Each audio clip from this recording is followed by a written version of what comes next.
सृष्टि के कण कण में विराजमान परमपिता परमेश्वर, आर्य समाज के एक ऐसे सन्यासी जो महर्षि दयानंद की परंपरा से आर्य समाज में आए और लगभग उन्हीं जैसा जीवन जी करके चले गए। उनकी प्रेरणा सभा में, श्रद्धांजलि सभा में शांति यज्ञ के अवसर पर उपस्थित जिनके नेतृत्व में वर्तमान समय में आर्य समाज का संचालन हो रहा है, पूज्यपाद स्वामी आर्यवेश जी,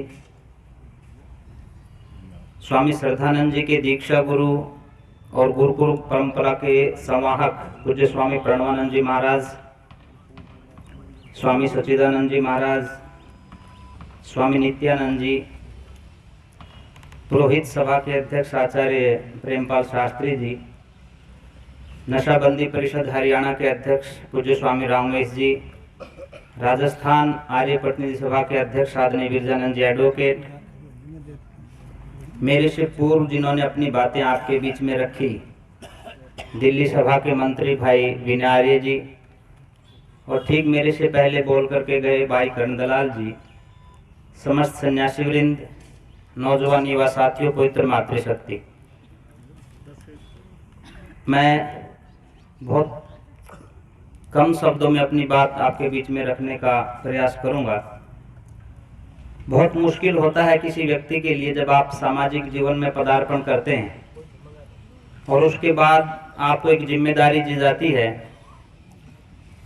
कि समाज का एक ऐसा व्यक्ति गया है जिसके माध्यम से न सिर्फ महिलाओं को, न सिर्फ बच्चों को, बल्कि मूक प्राणियों को भी एक आशा थी कि इनके जीवन के माध्यम से समाज का नवनिर्माण होगा। उनको मुखाग्नि देने का पहाड़ जैसा काम जब हमारे सामने था, निश्चित तौर पे आग की लपटें तो दिख रही थी, लेकिन एक बहुत बड़ा अंधेरा हमारे सामने दिख रहा था, क्योंकि किसी संगठन या किसी समाज में नेतृत्व कोई एक दिन में पैदा नहीं होता है, वर्षों लगते हैं तब जाकर के नेतृत्व में निखार आता है। किसी व्यक्ति में वो क्षमता पैदा होती है कि आप समाज को एकत्रित करके, संगठित करके आगे ले जा सकें। स्वामी श्रद्धानंद जी ने लगभग 45 वर्ष का जीवन इस समाज में लगाया। हमारे जैसे सैकड़ों नौजवानों को तैयार करने का काम उन्होंने किया, और वर्तमान समय में आप आर्य समाज के संगठन को जिस तरह से आगे चलाने का कार्य कर रहे थे, वो कार्य अब कैसे होगा इसके ऊपर भी चिंतन करने की आवश्यकता है। कोई व्यक्ति चला जाए इतना महत्वपूर्ण नहीं होता, परंतु एक नेता जब चला जाता है तो वर्षों की मेहनत चली जाती है। स्वामी श्रद्धानंद जी के अपने कार्य थे, लोगों ने अपने अपनी दृष्टि से उनको देखा। मैं तो कई बार कहता हूं उनके आलोचक भी बहुत थे और समर्थक भी बहुत थे। यदि आपने उनको आंदोलन करते हुए अन्ना हजारे के आंदोलन में देखा, और यदि आप कांग्रेस पार्टी के व्यक्ति थे तो निश्चित तौर पे आप उनकी आलोचना करते दिखाई देंगे। लेकिन वास्तविकता थी कि भ्रष्टाचार के खिलाफ बोला जा रहा था। यदि किसान आंदोलन चलता है और आप भाजपा के चश्मे से देखेंगे तो आप उनके आलोचक पाएंगे, क्योंकि आपको लगता था कि कहीं ना कहीं ये आंदोलन सरकार के खिलाफ जा रहा है। यदि आप ऋषि दयानंद के और आर्य समाज के एक समाज के चश्मे से देखेंगे तो आप ये पाएंगे कि ऋषि दयानंद का एक सच्चा सिपाही आज ऋषि दयानंद के कार्यों को पूरा करने के लिए लगा हुआ है और अपने प्राणों की आहुति तक देने के लिए तैयार है। कुछ साथियों ने पहले कहा कि मीट की दुकानें यहाँ हैं। मैं वैसे कर्ण दलाल जी से और हमारे जो नेता बैठे उनसे भी निवेदन करूंगा कि आप भी अपना प्रयास करें, वो हट जाएं। उन्होंने मीट की दुकानों को हटवाने का प्रयास किया, और इससे भी ज्यादा जोखिम भरा काम वो था जब वो स्वामी अग्निवेश जी के साथ मिलकर के दिल्ली की जामा मस्जिद में पहुंच गए और जहां ऊंट काटे जा रहे थे ईद के दिन, वहां पहुंच गए। सैकड़ों मुसलमान नौजवान जो है तलवारें लेकर के उनकी तरफ बढ़े, तो पुलिस ने बड़ी मुश्किल से उनको बचा करके वहां से निकाला। एक ऐसा निर्भीक सन्यासी जब देखता है कि आज इन मूक पशुओं के ऊपर अत्याचार हो रहा है, सैकड़ों नहीं, हजारों नहीं, करोड़ों की संख्या में हर रोज जो है ये काटे जा रहे हैं, तो वो आगे बढ़ते हैं। आज उनके कार्यों को आगे बढ़ाने की आवश्यकता है।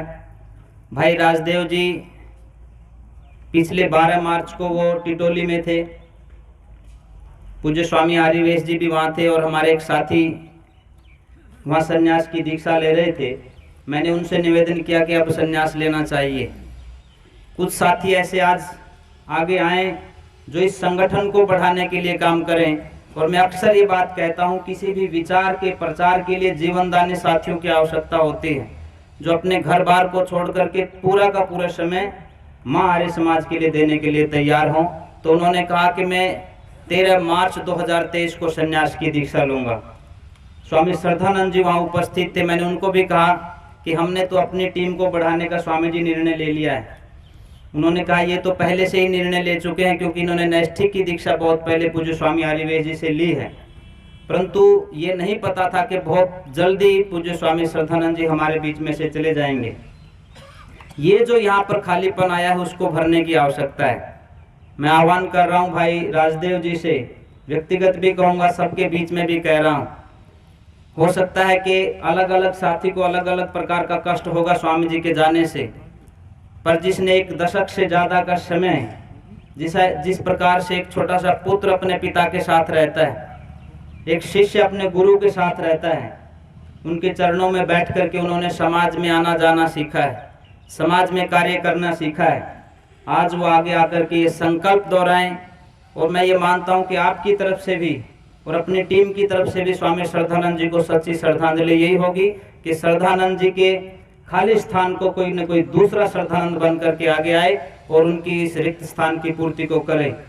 आर्य समाजों को और अन्य अधिकारियों से इतना निवेदन करना चाहूँगा कि आप राजदेव को ताकत दें, उनको अपना आशीर्वाद दें, उनको हौसला दें, क्योंकि उनके साथ जो निकटता थी उनको वो खालीपन महसूस ना हो कि पूज्य स्वामी जी हमारे बीच में नहीं हैं और वो कहीं अकेलेपन की गर्त में जा कर के अपने आप को कहीं खामोश ऐसी स्थिति में ना ले जाएं कि वो समाज का लाभ ना कर सकें।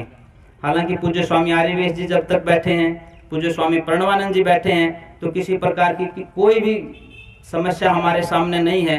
हम पूरा का पूरा समय और पूरी की पूरी योजनाएं आर्य समाज और ऋषि ध्यान को सामने रख करके लगाएंगे तो निश्चित तौर पे स्वामी श्रद्धानंद जी के जो बचे हुए कार्य हैं उनको पूरा कर पाएंगे। जितने भी साथी उनसे जुड़े हैं उनको निश्चित तौर पे कष्ट है। परमात्मा हम सबको वो ताकत, शक्ति, सामर्थ्य प्रदान करें कि हम मिलकर के स्वामी जी के सपनों को पूरा कर सकें और इस कष्ट को सहन करने की सामर्थ्य प्राप्त कर सकें। इति ओम सम।